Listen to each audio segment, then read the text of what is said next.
والتعليم والتعلم والنفع والانتفاع والإفادة والاستفادة والدلالة على الخير بكتاب الله سنة رسوله صلى الله عليه وسلم. اللهم أكرمنا بنور العلم وأخرجنا من ظلمات الوهم وارزقنا منه يا أرحم الراحمين. Radhiyallahu ankum. Alhamdulillah, malam sakniki ada pandangan yang wow ya. Masya Allah, ibu-ibu sing biasanya niki karpetan, sakniki pun keramikan. Alhamdulillah. Niki mudah-mudahan menjadi amal jariah ning jenengan sedaya niki insyaallah. Mudah-mudahan insyaallah majlis niki tambah berkah, tambah manfaat, tambah istiqomah. Kula lan panjenengan niki murni toto niat untuk menggapai ridha Allah dan ridha Nabi Muhammad SAW. Amin Allahumma amin ya rabbal alamin. Menyambung pembahasan kemarin, sudah kita bahas satu persatu daripada arkanul Islam. Yang pertama syahadat, yang kedua sembahyang, yang ketiga zakat. Sekarang kita sampai ke arkanul Islam yang keempat. Apa bib? Wa saumu Ramadan. Puasa di dalam bulan Ramadan. Puasa di dalam bulan Ramadan.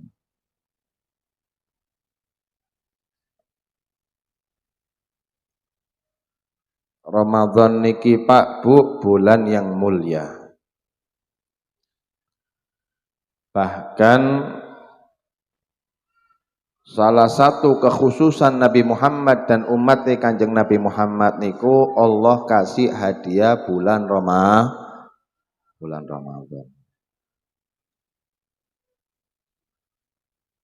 Pernah dikisahkan Pak Bu, suatu saat ketika Nabi Allah Musa alaihi salatu wassalam ala nabiyina afdhalus salatu wassalam. Ketika Nabi Musa niki bercakap-cakap dengan Allah Subhanahu wa ta'ala, perbincangan yang begitu panjang, Nabi Musa niku sempat dawuh kali Gusti Allah Subhanahu wa ta'ala.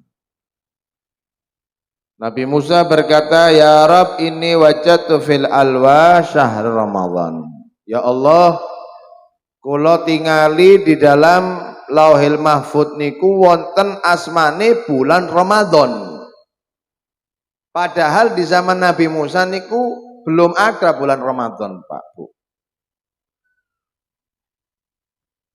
Sehingga Nabi Musa niki tanglet, "Wa ma huwa Ramadan ya Allah?" Nopo niku bulan Ramadan? Lantas pertanyaan tersebut dijawab oleh Allah Subhanahu wa ta'ala, "Ya Musa, dzaka syakhru ikhtartuhu li nafsi wa a'taitu li Muhammad wa ummati ma lam u'ti ahada." Musa, niku bulan bukan sembarang bulan. Niku bulan memang sengaja aku pilih dan tidak aku berikan kecuali kepada Muhammad dan umatnya.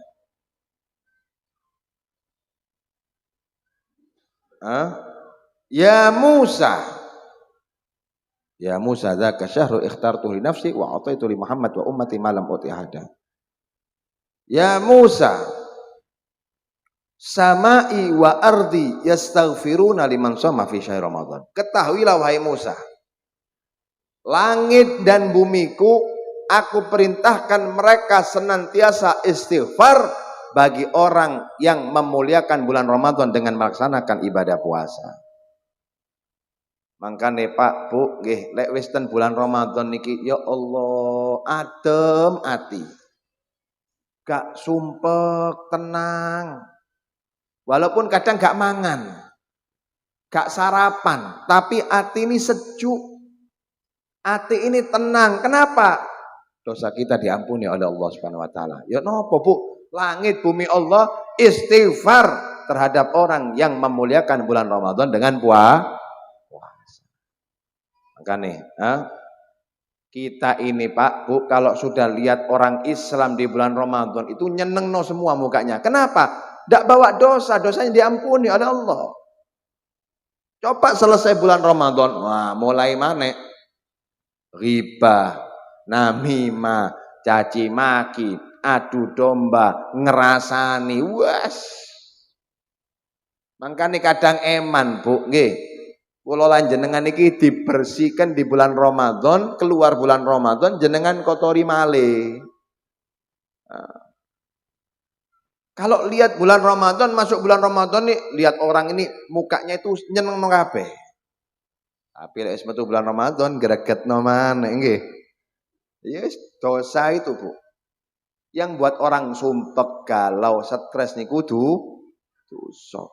Makanya wali Allah niku gak tahu sumpek, gak tahu stres. Inna auliya Allah la khaufun alaihim walahum yahzanun. Kenapa? Mereka bersih dari dosa. Senantiasa meningkatkan ibadahnya kepada Allah Subhanahu wa taala. Ya Musa sama'i wa ardi yastaghfiruna liman sama fi Ramadan. Wa inni amirun hamalatal arsy. Kullama da'a shaimi syahr Ramadan ayyakula amin. Dan aku perintahkan, kata Allah Subhanahu wa taala, kepada malaikat pembawa arasku, setiap orang puasa ini berdoa kepadaku, aku perintahkan mereka berkata amin. Mangkane dungane wong poso niku mustajab. Sampai kita itu diajarkan namanya doa Ramadan sakderenge buka niku napa ya apa bunyinya? Ya apa bunyinya? Lupa saya. Sakderenge buka niku lho. Iku doa mangan niku lah, doa Astagfirullahaladzim. Bukan ada doa-doa itu. A'udzubika minan nar. Asyhadu an la ilaha illallah astaghfirullah nas'aluka ridhaka wal jannah wa na'udzubika min sakhatika wan nar. Lho niku kudu Allahumma lakasum tu bika mantu. Durung poso kepengin buka sampeyan iki. Niku maksudnya. Kita diajarkan ketika puasa ini mulut kering, perut lapar, kosong. Diajarkan berdoa oleh Nabi Muhammad. Pertama syahadat asyhadu an la ilaha illallah. Kemudian minta ampun astagfirullah. Lu niku malaikat amin, Bu. Amin. Nas'aluka ridhaka wal jannah. Kami minta ridhamu ya Allah. Kami minta surgamu ya Allah. Wa na'udzubika min sakhatika wan nar. Kami berlindung daripada murka dan nerakamu ya Allah.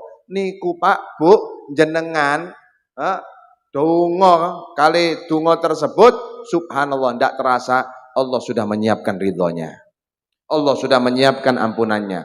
Allah menjauhkan Anda daripada segala bala dan musibah, murka Allah, bahkan jauh dari neraka Allah gara-gara napa? Dungane jenengan yang diamini oleh malaikat. Allahumma sholli ala Muhammad. Kemudian Allah tutup. Ya Musa wa inni aujabtu ala nafsi an la arudda da'wata shaimi Ramadan. Musa, ketahuilah sesungguhnya aku wajibkan diriku untuk mengkabulkan doa orang yang puasa di dalam bulan Ramadan. Mangkane Pak Bu, lek poso niki sing kathah donga. Pas mulut kering-keringnya, perut lagi lapar-lapar, ojo pikirane ku soto. Pikirane niku marjan, la ilaha illallah.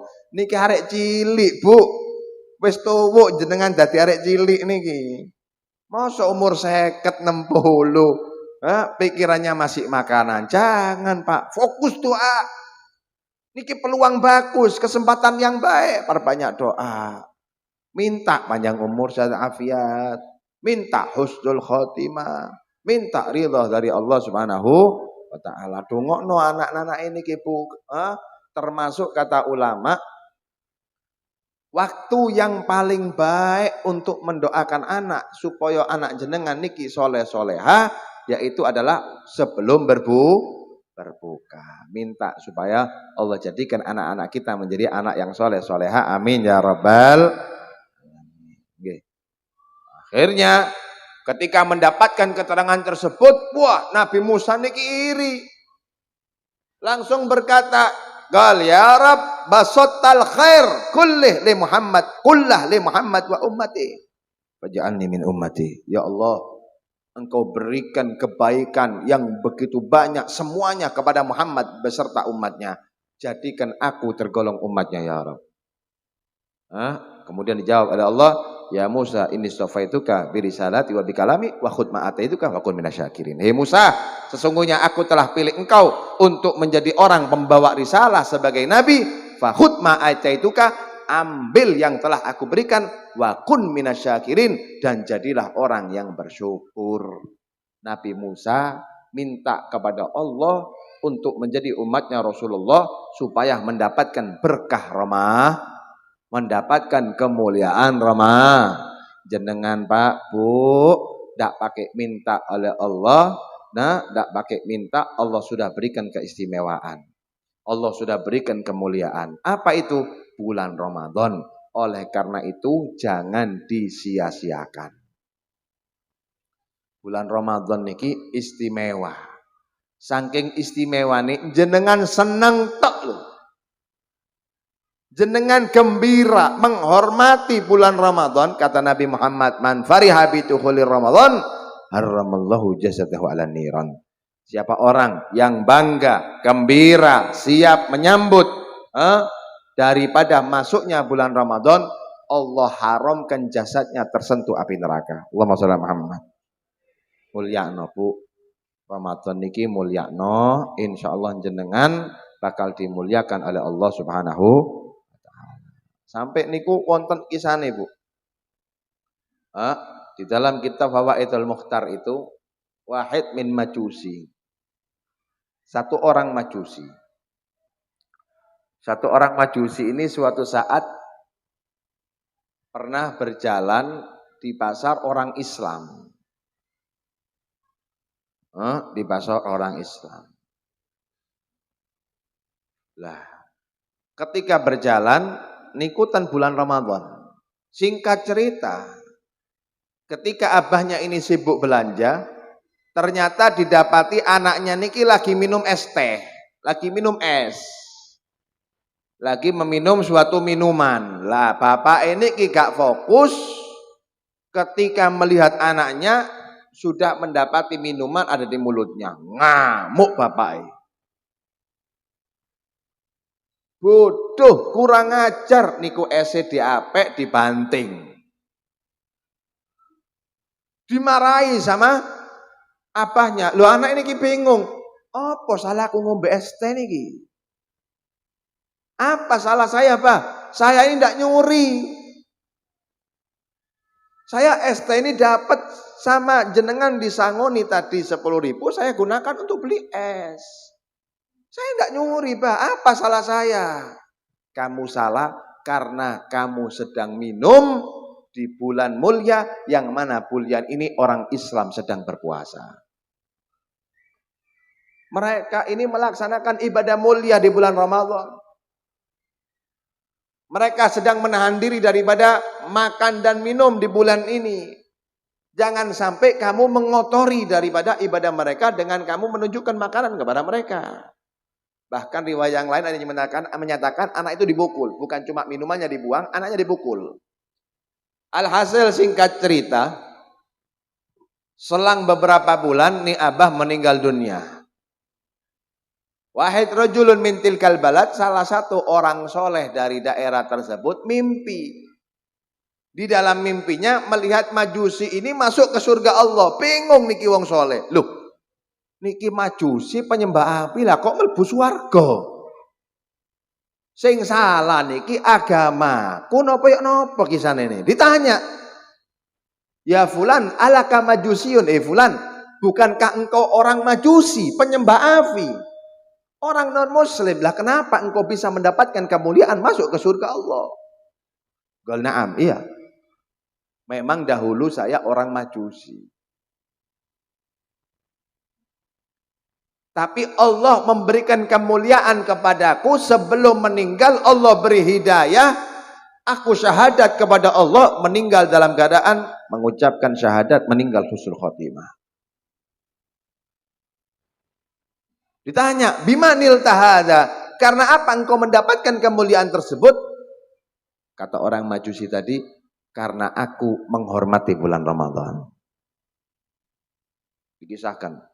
Dulu ketika aku belanja, aku dapatkan anakku minum di pasar yang pada saat itu orang Islam sedang puasa. Kemudian aku buang itu minumannya, aku marahi, bahkan aku pukul anakku sebagai bentuk hormatku kepada bulan Ramadan. Karena itulah Allah beri aku kemuliaan. Sebelum meninggal Allah beri hidayah, meninggal dalam keadaan husnul khatimah. Allah masukkan ke surga. Sesuai janji Nabi Muhammad SAW. Man fariha bidukhulil Ramadan haramallahu jasadahu 'alan niran. Siapa orang yang bangga, menghormati, memuliakan bulan Ramadan, maka Allah akan haramkan jasadnya daripada api neraka. Nggih. Oleh karena itu, ayo benar-benar kita muliakan daripada bulan Ramadan ini dengan memaksimalkan amal ibadah kita kepada Allah Subhanahu wa taala. Wis pun mungkin nanti masalah fadilah Ramadan insyaallah bakal jenengan dapatkan mungkin ketika terawih atau mendengarkan kultum-kultum. Kita lebih masuk ke fikih ini nggih, untuk supaya bekal gimana caranya puasa kita bisa menjadi puasa yang maksimal. Di sini ada artikel dari Robito Alawiyah, saya punya guru diperintahkan untuk menyebarkan. Kebetulan saya minta kepada Mas Ferdi untuk difotokopi.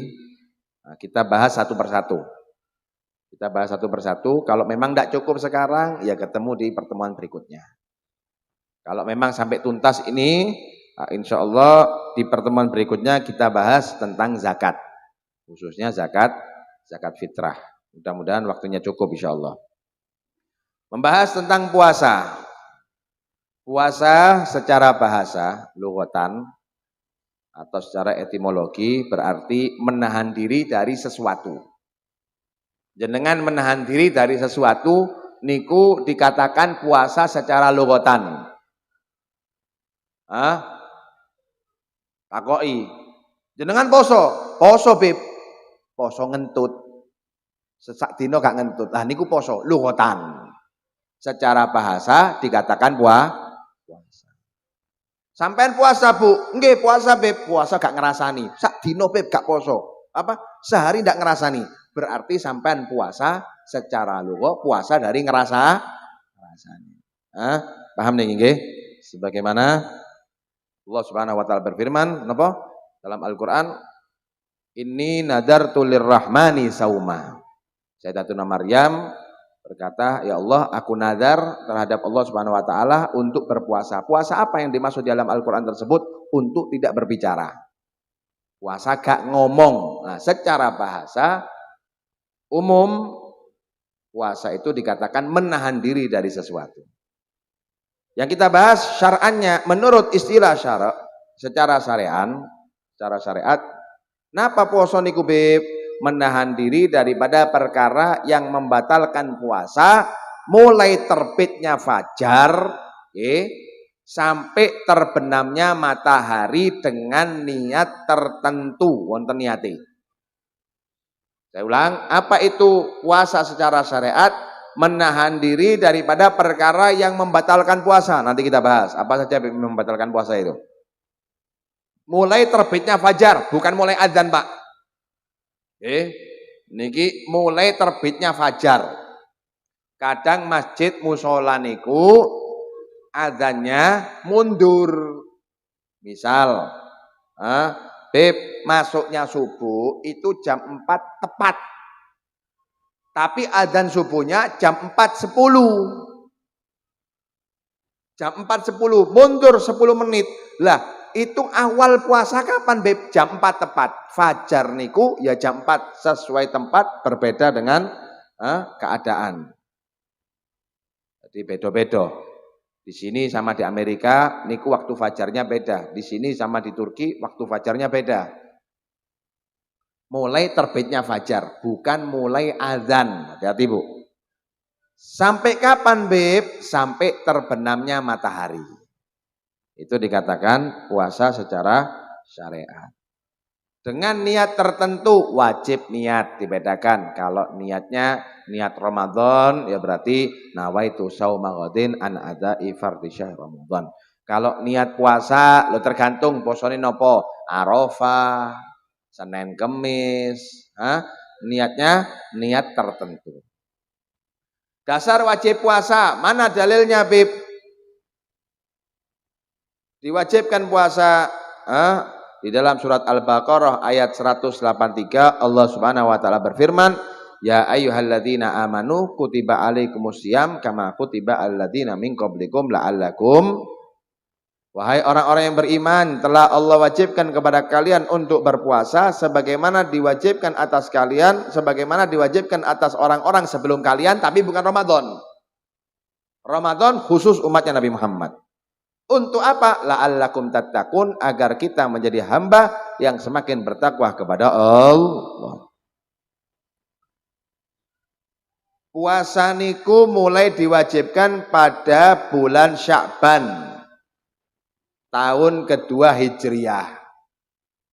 Jadi Ramadan niku Pak Bu, Allah wajibkan tahun kedua setelah hijrahnya Nabi. Turunnya bukan di dalam bulan Ramadan. Turunnya di awal bulan Sya'ban. Tujuannya untuk apa? Yang pertama, tarhib Ramadan, menyambut Ramadan. Yang kedua, agar supaya Nabi ini bisa menjelaskan kepada para sahabat bagaimana kaifiyah tata cara melaksanakan ibadah Ramadan yang benar. Oke, oleh karena itu Allah turunkan Ramadan di bulan Sya'ban. Tujuannya nopo? Supaya sahabat ini ada waktu untuk belajar. Ketika datang Ramadan, mereka melaksanakan ibadah puasa dengan tepat dan benar. Bodoh kalian jenengan, nggih. Ramadannya nanti, tapi mulai sekarang kita sudah tarhib Ramadan, menyambut Ramadan. Yang pertama dengan belajar. Agar supaya ibadah puasa kita sah di dalam ilmu syariatnya. Terus, hikmah puasa apa Bib? Hikmah puasa menahan hawa nafsu. Menahan hawa nafsu. Karena Allah ciptakan makhluk niku Pak berbeda-beda. Ada namanya makhluk niku malaikat. Malaikat itu Pak Allah kasih akal tapi tidak dikasih nafsu. Makanya tidak ada malaikat korupsi ayat. Tidak ada. Tidak ada malaikat zina, tidak ada Bu. Tidak ada. Kenapa? Karena memang malaikat tidak punya nafsu. Tidak tidur, tidak makan, tidak ada nafsunya. Kita ini bisa tidur, bisa makan, bisa kawin, itu karena nafsu. Ada juga makhluk itu yang Allah beri nafsu, tapi tidak Allah beri akal. Siapa Beb? Binatang. Binatang niku Pak nafsu tapi gak ono akali. Makane gak ono sing jenenge kambing berdasi gak ono. Ndak ada yang namanya sapi daftar untuk masuk ke mana universitas itu ndak ada. Kenapa ndak ada akalnya? Nafsunya ada, akalnya ndak ada. Allah ciptakan satu makhluk. Allah kasih sifatnya malaikat akal, Allah kasih sifatnya binatang nafsu. Dengan tujuan akal mengendalikan nafsunya. Akal lebih dominan daripada nafsunya. Akal mengalahkan nafsunya. Nah, kalau sudah manusia seperti ini, Pak, akal lebih dominan dari nafsu, akal mengendalikan nafsu, maka ini orang mulia, bahkan lebih mulia daripada malaikat Allah. Malaikat gak zino wajar, Pak. Lek jenengan gak zino lebih mulia dari malaikat Allah. Malaikat gak makan uang haram wajar. Lek jenengan bu gak makan uang haram lebih mulia dari malaikat Allah. Tapi kalau Allah beri akal dan nafsu, nafsu lebih besar daripada akal. Nafsu mengalahkan akal, nafsu mengendalikan akal, nafsu lebih dominan daripada akal. Niki tingkatane padha koyok kewan. Sama seperti binatang, bahkan naudzubillah lebih parah daripada binatang. Loh, Pak. Maaf ya. Sampean lihat kehidupan binatang ini. Gak tahu nggak kelambi. Nggak pernah pakai pakaian, buka aurat. Ya apa? Ya situ sudah. Begitu pula kalau ada perempuan buka aurat, ya padha kayak kucing. Sama kayak binatang. Lihat tuh binatang, Pak. Kucing itu kelihatan betina siapapun sikat, betina hajar. Ada perempuan sikat, ndak tahu ini istrinya siapa, ndak ngurus. Pokok kelihatan perempuan nafsu sikat, begitu pula manusia. Manusia itu, Pak, kalau dia cuma kelihatan perempuan sikat, kelihatan perempuan hajar, ndak ada bedanya sama kucing. Menjalin hubungan dengan seorang wanita tanpa syariat, tanpa hukum, ya kehidupannya sama seperti binatang. Bahkan maaf, kadang lebih hina dari binatang. Maksudnya gimana, Beb? Contoh. Sampean punya ayam jago, Pak. Ayam jago itu, Pak. Kumpulno saya sama ayam jago. Tukaran. Kucing betina sama kucing betina. Cakar-cakaran. Nggak ada. Ayam jago sama ayam jago kawin ndak ono, Pak. Kucing laki sama kucing laki mesra-mesraan itu ndak ada. Lah iya. Tapi subhanallah, kadang manusia lanang podo lanang seneng-senengan. Innalillahi wa inna ilaihi raji'un. Allah. Pak, saya kemarin di Bali, kadang saya ya Allah, apa ya, terang-terangan mereka. Jadi laki sama laki dan sudah terang-terangan. Di Jakarta pun saya juga seperti itu. Diajak makan saya punya teman di warung itu. Pas makan itu rangkul-rangkulan. Kadang cium-ciuman. Saya makan enggak nafsu. Sebenarnya kepingin makan enak, Bib, favorit makanannya jengkelin. Ini enak, Bib, luar biasa. Tapi karena pandangannya, pemandangan orang gagah, Pak, berotot. Ini fitness semua ini. Berotot semua, tapi waduh, rusak sudah. Akhirnya bungkus, Pak, bungkus, tidak nafsu. Nafsu ini rusak, hilang, rusak duluan mood. Loh ini, binatang aja yang tidak punya akal tahu tipenya, Pak. Loh ini bukan tipe saya, laki sama laki kok. Walaupun tidak ada akal. Tidak punya otak aja tahu.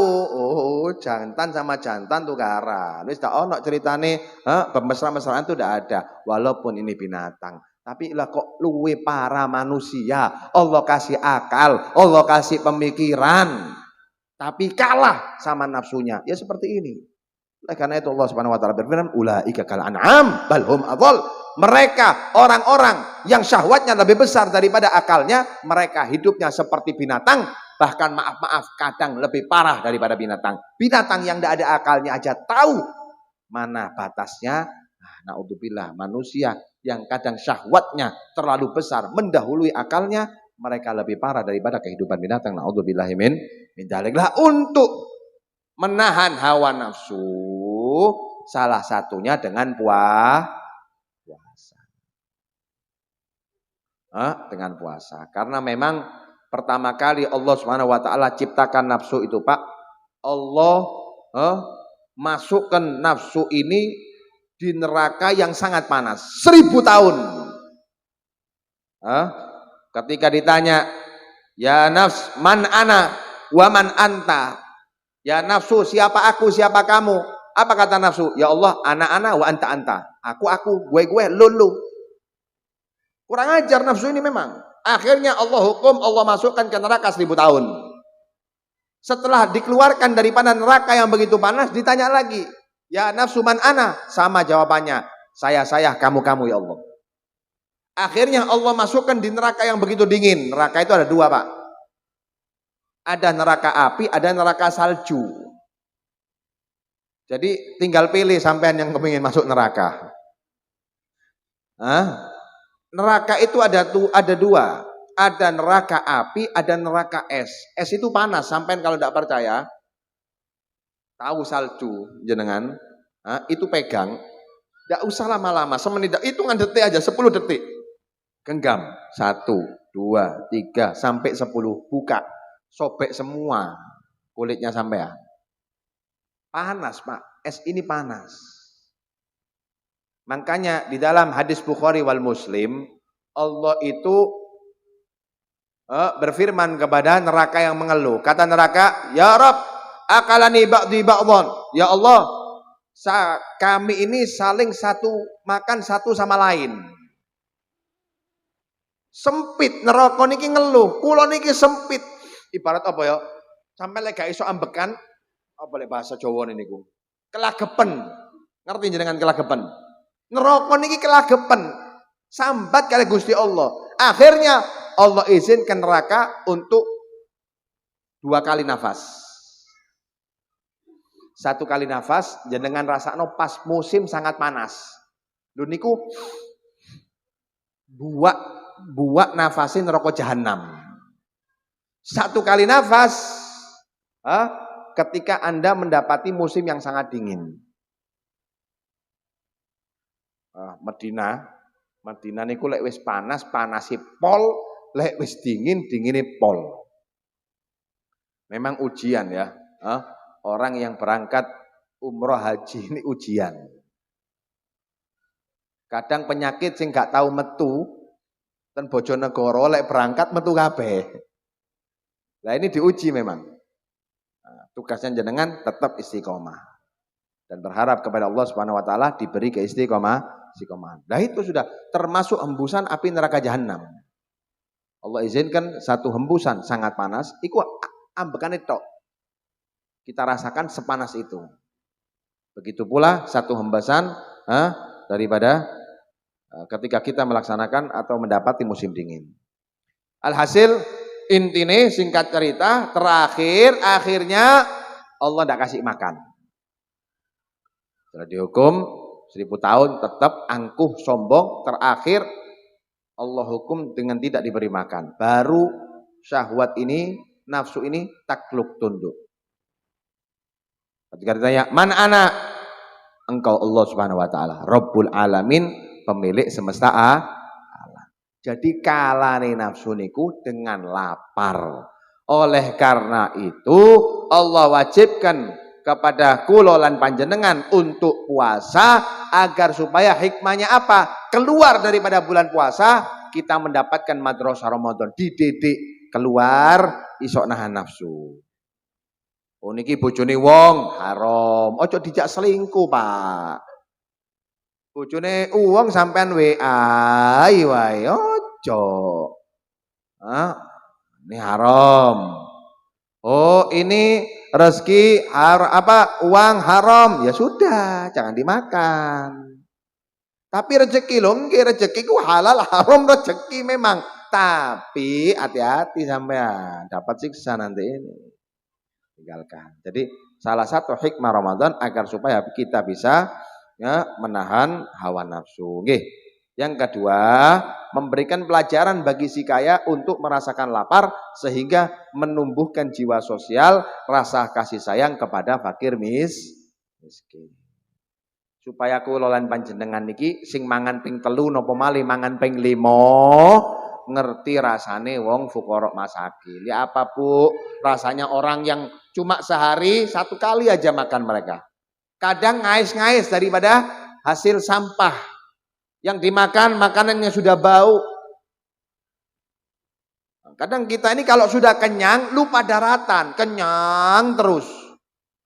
Pagi sarapan di sini, makan siang, makan malam, tengah malam makan, akhirnya lupa. Tapi kalau kita ini merasakan lapar, timbul jiwa sosial, timbul rasa kasih sayang. Ya Allah, gini ya. Rasanya orang gak makan seharian seperti ini ya. Ya Allah, gini ya. Akhirnya apa? Ketika sampai lihat orang minta-minta butuh pertolongan, kasih. Sampai pas makan di warung ada orang minta, ayo duduk makan sama-sama gitu. Oleh karena itu setelah puasa Ramadan Allah wajibkan zakat. Niku poso dhisik. Tahu rasanya lapar, akhirnya keluar bulan Ramadan, zakatnya benar.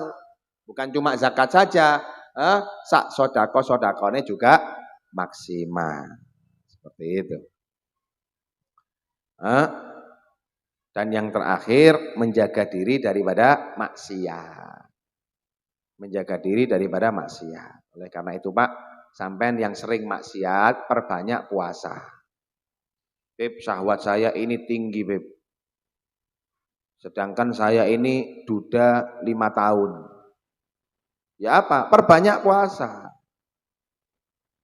Perbanyak puasa. Makanya lihat perintah Allah dalam perintah Nabi Muhammad dalam hadis, ya ma'syaras sabab man istata'a minkumul ba'a falyatazawwad. Para pemuda. Sebenarnya bukan cuma para pemuda, semua orang yang tidak beristri di sini, tapi khususnya pemuda. Kenapa? Karena memang lagi naik-naiknya hormon, naik-naiknya syahwat pemuda ini. Wahai para pemuda, siapa orang di antara kalian yang mampu untuk bertanggung jawab, falyatazawwad, cepet kawin. Ojo ditunda-tunda. Semakin cepat semakin baik. Beb, saya belum punya rumah. Beb, saya belum punya mobil. Oh, gak kawin-kawin kon. Gak nikah-nikah. Justru rezeki itu datangnya daripada pernikahan. Kata Nabi, iltamis rezeki fin nikah. Carilah rezeki di dalam pernikahan. Lengke. Nikah dulu insya Allah dapat rumah. Nikah dulu insya Allah dapat mobil. Lengke. Saya Pak, keluar dari pondok ini. Keluar dari pondok. Langsung nikah. Repot soalnya. Kita ini masih mudah-mudahnya, walaupun ustadz juga manusia, Habib juga manusia. Bukan karena ini turunan Nabi Muhammad pasti dijaga. Tidak ada jaminan Bu. Habib zina banyak, Habib mabuk juga banyak, tidak ada jaminan. Yang dijamin daripada jauh daripada maksiat hanya Nabi. Cuma Nabi. Loh kalau turunane Nabi, turunane wali, turunane kiai, turunane Habib, ini ada kemungkinan. Lah daripada maksiat, wirid. Jadi wirid saya bukan rotibul haddad, kawin. Minta sama orang tua, nikah.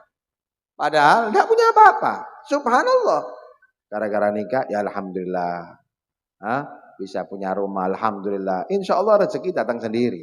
Kalau nunggu punya rumah, nunggu punya mobil, nunggu sepeda motor, impoten dhisik Pak baru kawin sampean. Suwen. Saudara Muhammad. Alhasil termasuk apa tadi hadisnya tadi? Ya ma'syarus sabab man istata'a minkumul ba'a falyatazawwaj. Fa innahu aghaddu lil basar wa ahsanu lil faraj. Karena menikah itu menjaga pandangan dan menjaga kemaluan dari maksiat. Fa innahu aghaddu lil basar wa man lam yastati' fa alaihi bisawm. Siapa orang yang tidak mampu, Beb saya belum mampu untuk menikah, fa alaihi bisawm, maka hendaknya mereka mentirakati dengan puasa. Kenapa? Fa innahu lahu wija, karena puasa itu benteng. Beda Pak, wong lek wareg semangat maksiatnya itu besar. Diskotik, ayo. Palapa, budal. Coba poso. Ayo, palapa iki orkes. Aduh, gak wis monggo disian ya. Ndak nafsu. Gairah untuk maksiat itu bukan hilang ya, turun. Bukan hilang, turun. Oleh karena itu, jaga diri Anda daripada maksiat dengan berbanyak puasa. Lanjut dah. Syarat sah puasa. Kapan seseorang itu dikatakan sah puasanya? Yang pertama Islam. Yang pertama Islam. Yang kedua berakal. Yang ketiga bersih daripada haid dan nifas. Yang keempat mengetahui waktu diperbolehkan untuk puasa. Gak boleh sembarangan. Yang pertama Islam. Loh, berarti orang kafir tidak wajib puasa, Beb. Apa tidak sah puasanya? Tidak sah. Orang kafir, orang non-muslim itu tidak sah puasanya. Tidak sah dan tidak wajib. Tapi kelak di akhirat dia diminta pertanggungjawaban oleh Allah. Jadi siksanya dua. Siksa karena kekufurannya, siksa karena kekafirannya, plus siksa karena meninggalkan kewajiban. Makanya wong kafir niku neraka niku di neraka paling nisor, di neraka paling bawah, namanya neraka sakor. Neraka yang paling bawah itu namanya neraka sakor. Kenapa? Itu siksa double-double. Siksa karena kekafirannya, siksa karena meninggalkan perintah Allah di alam dunia. Yang kedua, harus berakal. Orang gila tidak wajib puasa. Orang gila tidak wajib puasa. Dan yang ketiga, bersih daripada haid dan nifas. Perempuan yang haid dan nifas itu tidak diwajibkan puasa dan tidak sah puasanya. Justru kalau dia puasa dosa, main-main. Sampean haid bu, tetap poso, tetap niat puasa, dosa. Sama seperti sholat tidak punya wudhu, apa hukumnya? Dosa. Dosa, sholat tidak punya wudhu, sujud tidak punya wudhu, itu dosa. Walaupun sujud syukur, ini perhatikan. Kadang sampai dapat rezeki kaget, langsung sujud syukur. Nah, sujud syukur itu bu ada caranya.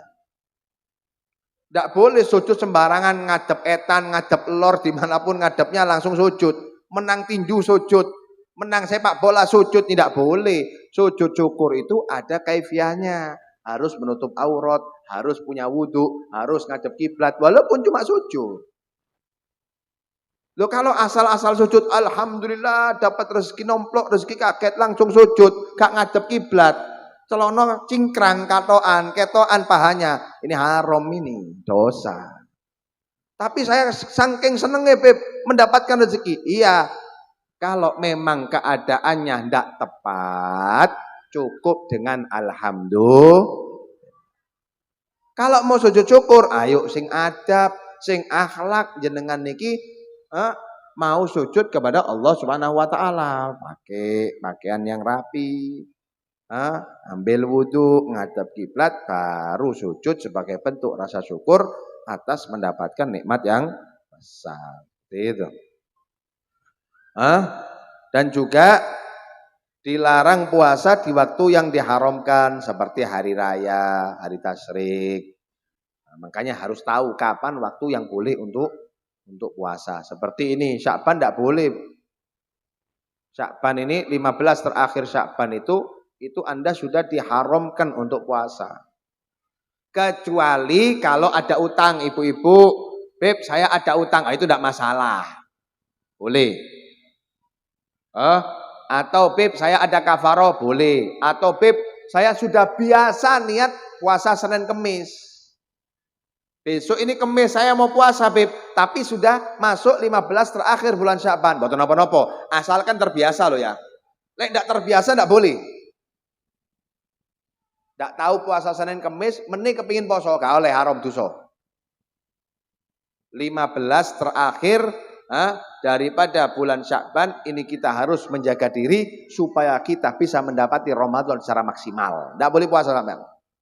Tidak diperbolehkan puasa kecuali puasa wajib nadar. Misal sampai nadar, Beb, anak saya alhamdulillah ranking 1. Kemarin saya nadar, Beb, kalau anak saya ranking 1 saya puasa 3 hari. Ya monggo, enggak masalah. Karena itu puasa wajib. Atau sampai punya utang, atau sampai punya kafaro, itu diperbolehkan. Selain itu enggak boleh. Termasuk hari raya, Idul Fitri, Idul Adha, atau Ayyamut Tasyrik 3 hari setelah Idul Fitri, Idul Adha. Lanjut. Adapun perempuan yang terputus haidnya atau nifasnya sebelum fajar, puasanya tetap sah dengan syarat sampean wis niat. Sekalipun belum mandi. Contoh, jam 3 subuh haidnya ibu-ibu berhenti. Suci, bersih. Lah, tapi belum mandi, Beb, adzan duluan. Sampai niat tadi. Sudah niat, Beb, berarti puasanya sah. Mandi besar setelah subuh tidak masalah. Mandi besarnya setelah subuh tidak masalah. Asalkan sudah dalam keadaan suci sebelum fajar, sebelum subuh. Itu yang pertama. Yang kedua, sebelum subuh sudah niat. Sampai wis niat. Lulek lali gak niat, ya wis. Berarti kehilangan. Berarti kehilangan untuk melaksanakan puasa di hari tersebut. Lanjut. Syarat wajib puasa tadi beda ya, itu syarat sahnya puasa. Kapan puasa seseorang dikatakan sah? Sekarang kapan orang dikatakan wajib puasa? Yang pertama Islam. Puasa tidak wajib bagi orang kafir, seperti tadi sudah dalam hukum dunia. Namun di akhirat mereka tetap dituntun dan diadab karena meninggalkan puasa, selain diadab karena kekafirannya. Lalu orang murtad gimana, Beb? Beda. Orang kafir asli sama murtad beda, Pak. Kalau orang murtad, ketika dia kembali ke Islam, wajib mengqadha apa yang dia telah tinggalkan. Naudzubillah, mudah-mudahan kita dijaga imannya oleh Allah Subhanahu wa taala. Ada orang murtad 3 tahun.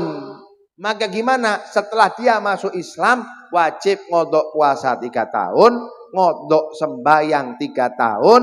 Lek memang di dalam kekafirannya itu dia mampu, wajib untuk mengkodok daripada zakat dan hajinya di zaman kekafirannya tersebut. Ketika Islam wajib dikodok 3 tahun, ini wajib kodok semuanya.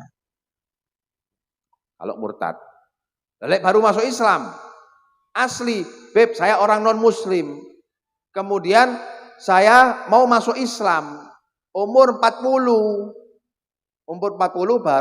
baru mau masuk Islam. Yo ojo dikongkon ngodok, Pak. Sampai umur 40, lah kayak kepengin Islam. Ya wis, kodokan 40 sembayang, kodokan petang gak sida mlebu Islam. Sampean dosa akhirnya. Orang kafir asli Anda. Ketika dia masuk Islam, tidak diwajibkan qadha apapun. Yang diwajibkan cuma mandi besar kalau memang dia pernah junub di dalam kekafirannya. Wis. Selain itu jangan diwajibkan apa-apa. Wajib sembahyang, jangan, Pak. Karena Allah Subhanahu wa taala berfirman, katakan kepada orang-orang yang kafir, ketika mereka berhenti daripada kekafirannya, Allah Subhanahu wa taala ampuni makot salaf apa yang telah lewat, baik itu dosanya ataupun kewajibannya, gak dihitung oleh Gusti Allah Subhanahu wa taala.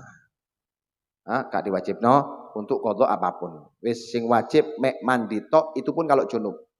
Kalau memang ndak junub ndak wajib mandi. Itu yang pertama. Yang kedua, mukallaf. Orang wajib puasa kapan, Beb? Ketika mukallaf. Apa itu mukallaf? Baligh dan berakal. Jenengan baligh baru wajib poso. Dereng baligh gak wajib poso, tapi orang tua wajib memerintahkan anak untuk mulai berpuasa mulai umur 7 tahun. Dikiaskan dengan sholat. Umur 7 tahun wajib jenengan memerintahkan anak untuk puasa. Gak apa-apa, kongkon Bu. Kalau memang tidak mampu puasa maghrib, ya puasa duhur. Sampai duhur, nanti duhur kasih makan, habis itu puasa lagi sampai maghrib. Sudah bisa maksimal duhurnya, puasa asar. Tidak makan sampai asar, asar kasih makan, habis gitu suruh nahan sampai maghrib. Makanya lek bapak-bapak wis jenggoten putih kabeh sik poso zuhur ya duduk poso jenenge, Pak. Puasa zuhur itu hanya istilah melatih, mendidik anak supaya tahu kewajiban puasa. Lek bagi kita yang balik tidak ada. Beb, saya mau puasa zuhur, Beb, puasa asar, tidak ada. Puasa zuhur, puasa asar itu tidak ada dalam hukum syariat. Ya padha koyo gak poso sampean. Itu cuma bentuk pendidikan terhadap anak bagi orang tua. Dan harus berakal. Harus berakal. Orang gila tidak wajib. Kalaupun dia puasa kemudian gila, walaupun sebentar, batal daripada puasanya.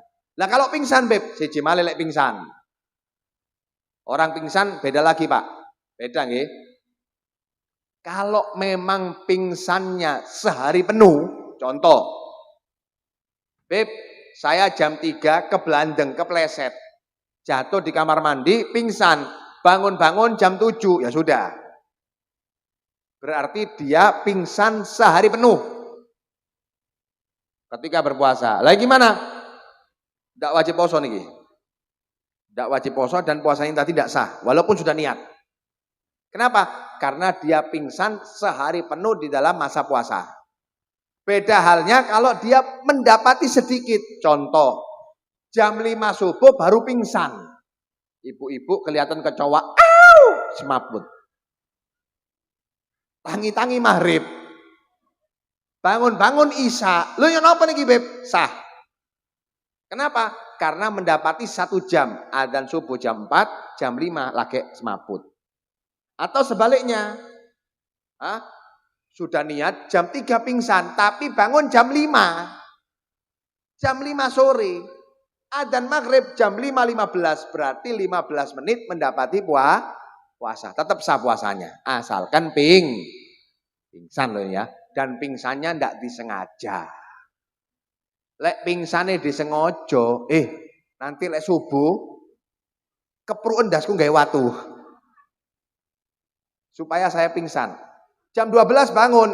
Nah, tetap tidak bisa ini. Kalau pingsan sengaja tetap batal. Atau tidak tahu, Beb, saya pas main remi gaplek menunggu sahur sama teman-teman, tak kira air putih, Beb, ternyata topi miring. Tapi pas terawih, setelah terawih sudah niat. Habis gitu saya mabuk, Beb, pingsan teler. Lah gimana enggak sah ini? Kalau disengaja, pingsannya itu enggak sah. Yang dimaksud pingsan di sini adalah pingsan yang tanpa kesengajaan. Seperti itu. Nah, terus yang ketiga, mampu mengerjakan puasa. Bukan orang lansia, bukan orang tua. Atau orang sakit. Sampai lek sakit, Bu, gak wajib poso. Atau yang sudah mencapai umur yang tidak mampu lagi untuk puasa, tidak wajib poso. Kalau sakit gimana, Beb? Sakit ada 2, layurja buru'uh. Sakit yang tidak bisa diharapkan kesembuhannya. Berarti gak wajib poso, gak wajib qadha. Cuma wajib nanti bayar fidyah. Gitu. Denda, ganti nih. Tapi kalau memang bisa diharapkan kesembuhannya, Beb, saya kebetulan sakit tapi bisa sembuh. Berarti nanti wajib qadha, tidak boleh diganti dengan fidyah. Wajibnya niku qadha. Jadi tergantung sakitnya. Nah, kalau sudah orang tua, Beb, saya punya umi umur 90 tahun, wis gak mampu poso, ya napa ya gantian beras langsung sudah. Diganti beras. Karena dikatakan tidak mampu untuk mengerjakan puasa. Lansia yang tidak mampu berpuasa atau orang sakit yang tidak ada harapan untuk sembuh, menurut medis wajib mengganti puasanya dengan membayar fidyah, yaitu 1 mud. 1 mud itu 7,5 ons, gak sampai sekilo. 7,5 ons seperti itu. Makanan pokok untuk setiap hari wajib diganti dengan makanan pokok. Makanan ten mriki napa? Beras, kan ngono. Ya berarti beras. Diganti dengan beras. Sampai tinggal di Madura, makanan pokoknya jagung, ya jagung. Nah, terserah. Yang penting makanan pokok. Tidak boleh diganti tempe sekilo, tidak bisa. Kenapa? Karena tempe itu bukan makanan pokok, bukan makanan pokoknya. Lanjut. Yang keempat, mukim. Syarat wajib puasa yang keempat, mukim. Apa itu mukim? Bukan musafir. Bukan musafir dan tidak semua musafir. Musafir yang diperbolehkan tidak puasa adalah musafir yang melaksanakan perjalanan masafatul qasar 82 kilometer ke atas. 82 kilometer ke atas. Walaupun ikhtilaf bainal ulama, ada yang menyatakan 84, ada yang menyatakan 90 lebih. 82 kilometer ke atas sampean tidak wajib puasa. Tapi afdol mana puasa sama ndak puasa? Lek memang jenengan kuat, afdol puasa. Makanya ketika sahabat yang bepergian tanya kepada Nabi Muhammad ketika mereka bepergian di bulan Ramadan, apakah kita wajib puasa? Kata Nabi apa? In syi'ta fasum wa in syi'ta fa'uftir. Nah, kalau memang kalian berkehendak, kamu berkehendak monggo poso, lek gak kepingin poso ya monggo mokelo ndak masalah. Dosa ndak. Karena memang orang musafir Allah beri bonus boleh tidak berpuasa. Tapi puasa bagi mereka lebih afdol. Seandainya mampu. Lah kalau tidak mampu, Beb. Kalau tidak mampu, perjalanan berat apa segala macam, maka apa kata Nabi? Laisa minal bir asyamu fis safar. Bukan termasuk kebaikan memaksa diri untuk berpuasa ketika musafir. Jadi diperbolehkan untuk tidak berpuasa. Asalkan, perhatikan Pak, perhatikan ini penting. Asalkan perjalanannya di atas masafatul qasar 82 kilo. Sampean ke Lamongan, gak poso, dosa, gak oleh. Kenapa? Karena sini Lamongan ndak sampai 82 kilo ke atas. Beb, saya Mulia Agung mau ke Dander, ya duduk musafir iki. Iki blonjo. Musafir itu ketika seseorang keluar daripada batas daerahnya. Jenengan keluar dari Bojonegoro. Nah niku musafir, tapi tidak semua musafir diperbolehkan. Musafir yang perjalanannya jauh di atas 82 kilo ke atas. Plus, perhatikan juga yang kedua, sampean keluarnya sebelum fajar. Keluarnya sebelum subuh. Lalek sampean mangkat teko Bojonegoro, Beb, saya mau ke Surabaya, 100 kilo lebih. Tapi berangkatnya ba'da zuhur, tidak boleh sampai tidak puasa. Paham ini ya? Tidak boleh sampai tidak puasa, wajib puasa. Tapi Beb, saya perjalanan jauh. Nah, itu apa kata nanti? Kalau memang ketika di perjalanan sampai tidak mampu, baru diperbolehkan untuk membatalkan, tapi bukan atas nama musafir, karena tidak mampu. Puasa yang diperbolehkan untuk dibatalkan bagi musafir kalau dia melaksanakan perjalanan sebelum subuh. Contoh, saya mau ke Palembang. Berangkat dari sini jam 12. Berarti apa? Hari pertama, Bu, hari pertama saya masih wajib puasa. Paham ini ya? Kecuali kalau di Palembang perjalanan berat saya tidak kuat, boleh dibatalkan di tengah jalan. Tiba di Palembang sore, berarti saya masih wajib puasa itu sih. Setelah itu berbuka kan, besok baru saya boleh tidak berpuasa. Jadi besoknya, kalau memang Anda berangkatnya setelah subuh, hari itu sampean wajib tetap berpuasa, tapi keesokan harinya baru diperbolehkan untuk tidak berpuasa atas nama musafir. Paham ini ya? Wes, selesai. Mungkin berikutnya kita bahas ada di pertemuan yang akan datang. Tapi poin penting yang ingin saya sampaikan ya, termasuk rukunnya puasa itu niat. Termasuk rukunnya puasa itu apa nih? Niat. Niat itu Pak, Bu, kalau sampean puasanya puasa wajib, berarti wajib yang namanya tabyidun niyah. Meletakkan niat di malam hari. Kapan waktu malam? Mulai maghrib sampai sebelum subuh. Jadi jenengan niat puasa wajib, tidak harus Ramadan, puasa qadha, puasa nadar, puasa kafaro. Itu wajib niatnya setelah maghrib. Maghrib utawi isya atau jam 8, jam 9, jam 10, jam 12, jam 3 subuh, tidak masalah. Yang penting sebelum subuh. Itu kalau puasa wajib. Kalau puasa sunnah diperbolehkan sampai sebelum duhur asalkan dereng sarapan. Lek wis sarapan mari ngono poso ya gak oleh. Kalau sudah melaksanakan hal-hal yang membatalkan puasa, gak boleh puasa sunnah. Misal puasa Arafah, besok Arafah, anggap ya, besok Arafah. Sampai lupa niat malam itu. Akhirnya bangun masih lupa. Ketemu temennya, diajak ngopi, ayo ngopi, gak aku poso. Lu poso apa? Poso Arafah. Lu lali aku. Lali aku gak ngerti lek Arafah ternyata hari ini. Maka gimana? Sampai boleh niat hari itu. Pagi itu jam 8 boleh niat. Asalkan mulai subuh sampai jam 8 tidak melaksanakan hal-hal yang membatalkan puasa. Tidak makan, tidak minum, tidak berhubungan badan. Tidak memasukkan sesuatu kepada lubang-lubang yang terbuka. Tidak melaksanakan. Itu semuanya sah untuk puasa sunnah di jam 8. Intinya sebelum zuhur. Kalau puasa wajib, wajib meletakkan di malam hari. Entah maghrib, atau biasanya kalau Ramadan kan pas setelah taraweh, kan gitu ya.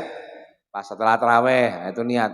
Loh Beb, tapi ada kiai atau ustadz Habib yang ngomong harus malam. Tidak harus. Tapi memang afdolnya setelah makan. Setelah sampean sahur, wareg, baru niat. Ini afdolnya. Tapi kalau memang namanya manusia takut lupa, wis isya nih wis.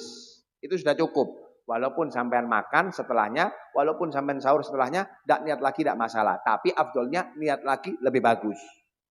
Seandainya niat lagi lebih bagus. Tapi tidak wajib nih Kiki, nggak paham? Itu yang pertama.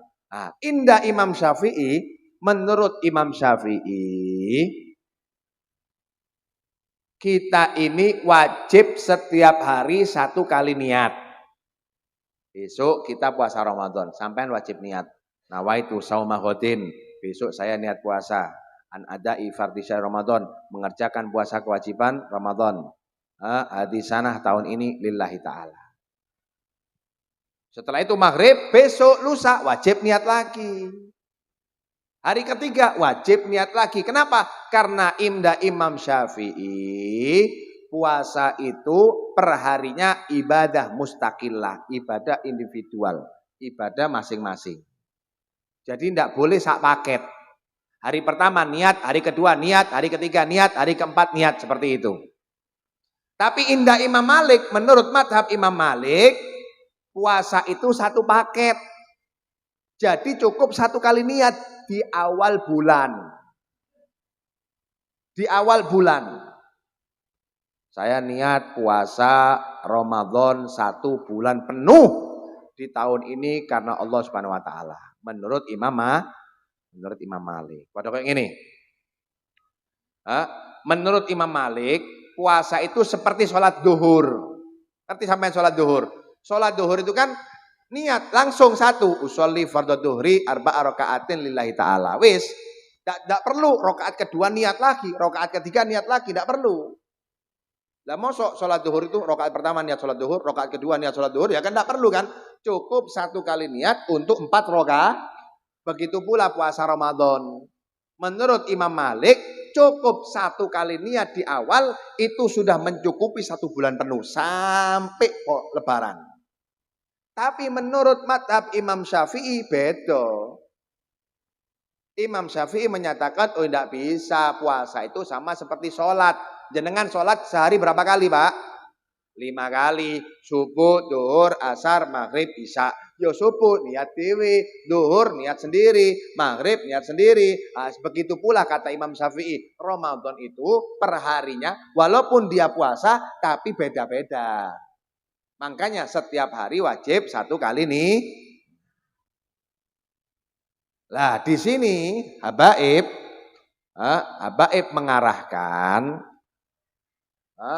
Bani Alawi mengarahkan, para habaib mengarahkan thoriqohnya untuk apa? Kita gabungkan antara Imam Malik dengan Imam Syafi'i.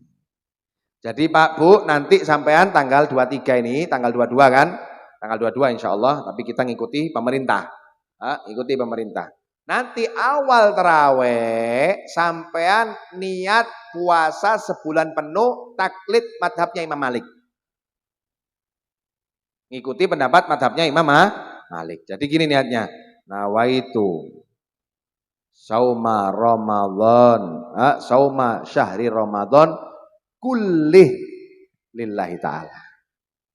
Saya niat puasa bulan Ramadan sebulan penuh karena Allah Subhanahu wa taala. Di hati ya, niat itu di hati. Jadi setelah tarawih sampai niat di hati.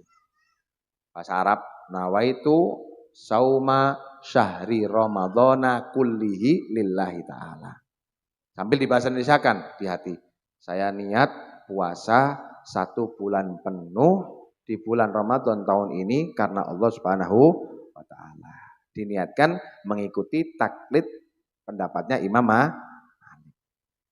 Tapi setiap hari tetap kita ngikuti madhab Imam Syafi'i. Jadi setiap hari ya sampean derek kali imam. Nak tagidu ala saum, nawaitu sauma ghadin. Tetap niat Bu sampean, nawaitu sauma ghadin. An adai, fardhi syahr Ramadan, fardhi syahr, tetap niat. Nah, tapi seandainya di pertengahan niku ada kita yang lupa, lah kok ketepaan gak terawih. Entah ada tamu, entah wis kepingin blonjo. Kebetulan biasane niate ten masjid, ten musola, lah kok kebetulan ndak sholat raweh, akhirnya lali niat. Maka gimana? Wis cukup niat pertama ketika kita mengikuti Imam Malik untuk menutupi kekurangan niat kita di hari tersebut. Ya, jadi mungkin ini poin yang jangan sampai dilupakan. Karena ini kan belum kita bahas ini, mungkin dibahas pertemuan yang berikutnya. Jadi saya titip kepada jenengan wasiat saya nanti awal Ramadan yang pertama sampean niat puasa sebulan penuh tapi ya diusahakan setiap harinya tetap niat sesuai madhab Imam Syafi'i. Mudah-mudahan insyaallah kita panjang umur sehat afiat. Allah Subhanahu wa taala berikan kesehatan jasmani rohani, semangat untuk supaya kita bisa memaksimalkan Ramadan secara totalitas sehingga kita bisa mendapatkan ridha dari Allah Subhanahu wa taala. Amin ya rabbal akhir kalam. Assalamualaikum warahmatullahi wabarakatuh.